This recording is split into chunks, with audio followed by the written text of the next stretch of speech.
இணையதளத்தில் சட்டவிரோதமாக ஜனநாயகன் படத்தை வெளியிட்டதாக பட தயாரிப்பு நிறுவனமான கேவிஎன் புரொடக்ஷன் அளித்த புகாரின் அடிப்படையில் பதிவு செய்யப்பட்ட இந்த வழக்கை சென்னை காவல்துறையின் சைபர் கிரைம் பிரிவு போலீசார் விசாரித்து வருகின்றனர்.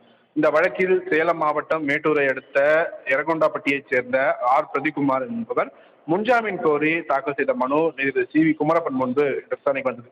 அப்போது மனுதாரர் தரப்பில் ஜனநாயகன் படம் திருட்டுத்தனமாக வெளியான போது பதிவு செய்யப்பட்ட பிரதான வழக்கில் அந்த படத்தை பார்த்தார் என்ற காரணத்திற்காக மட்டும் மனுதாரர் மீது வழக்கு பதிவு செய்யப்பட்டுள்ளதாக தெரிவித்திருக்கிறார்.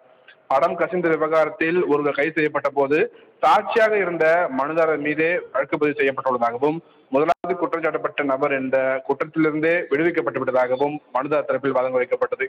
விசாரணை முடிந்து குற்றப்பத்திரிகை தாக்கல் செய்யப்பட்டுவிட்ட நிலையில் மேற்கொண்டு காவலில் வைத்து விசாரிக்க அவசியம் இல்லை என்றும் குற்றம் சாட்டப்பட்ட மற்ற சிலரும் ஜாமீன் மற்றும் முன்ஜாமீன் பெற்றுள்ளனர் என்றும் கூறி மனுதாரருக்கு முன்ஜாமீன் வழங்க வேண்டும் என்று வாதங்கள் வைக்கப்பட்டது. காவல்துறை தரப்பில் படம் கசிந்த விவகாரத்தில் மூளையாக செயல்பட்ட 8 முதல் 21 வரையிலான குற்றம் சாட்டப்பட்டவர்கள் நீதிமன்ற காவலில் அடைக்கப்பட்டிருக்காகவும் விசாரணை நீதிமன்றத்தில் ஆரம்பகட்ட குற்றப்பத்திரிகை மட்டுமே தாக்கல் செய்யப்பட்டுள்ளது. மனுதாரை கைது செய்து விசாரிக்காவிட்டால் படம் கசிவு தொடர்பான டிஜிட்டல் ஆதாரங்களை கண்டுபிடிக்க முடியாமல் போய்விடும் என்று காவல்துறை தரப்பில் தெரிவிக்கப்பட்டது.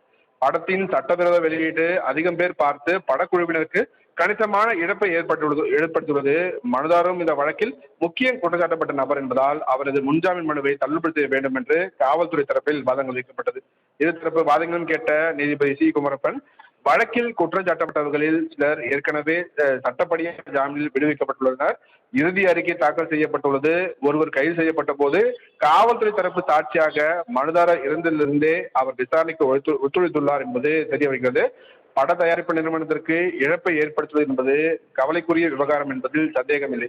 ஆனால் மனுதாரரை காவலில் வைத்து விசாரிப்பது அவசியமா என்பதை பரிசீலிக்க வேண்டும் என்று தெரிவித்திருக்கிறார். ஆரம்பத்தில் ஒரு குற்றவாளியாக கருதப்படவில்லை என்றாலும் ஏப்ரல் 2வது வாரம் சம்பவம் நடந்து 3 மாதங்களை கடந்துவிட்டது. சட்டவிரோதமாக வெளியிடப்பட்ட அந்த திரைப்படத்தை மனுதாரர் பார்த்தார் என்பதை தவிர வேற எந்த ஒரு கடுமையான குற்றச்சாட்டும் அவர் மீது சுமத்தப்படவில்லை. இவற்றின் அடிப்படையில் மனுதாரருக்கு நிபந்தனை முன்ஜாமீன் வழங்கப்படுகிறது என்று நீதிபதி சி குமரப்பன் தனது உத்தரவில் தெரிவித்திருக்கிறார். 15 நாட்களில் சென்னை எழும்பூர் குற்றவியல் நடுவர் நீதிமன்றத்தில் சரணடைந்து 20,000 ரூபாய்க்கான இருநபர் உத்தரவாதத்தை தாக்கல் செய்து முன்ஜாமீன் பெற வேண்டும். அதேபோல் அதன் பின்னர் சைபர் கிரைம் பிரிவு போலீசார் முன்பு 15 நாட்களுக்கு தினமும் காலை 10:30 மணிக்கு விசாரணைக்கு ஆஜராக வேண்டும் உள்ளிட்ட நிபந்தனைகளை விதித்து அவருக்கு முன்ஜாமீன் வழங்கி நீதிபதி உத்தரவிட்டிருக்கிறார். தனலட்சுமி. விவரங்களுக்கு நன்றி கிருஷ்ணமூர்த்தி.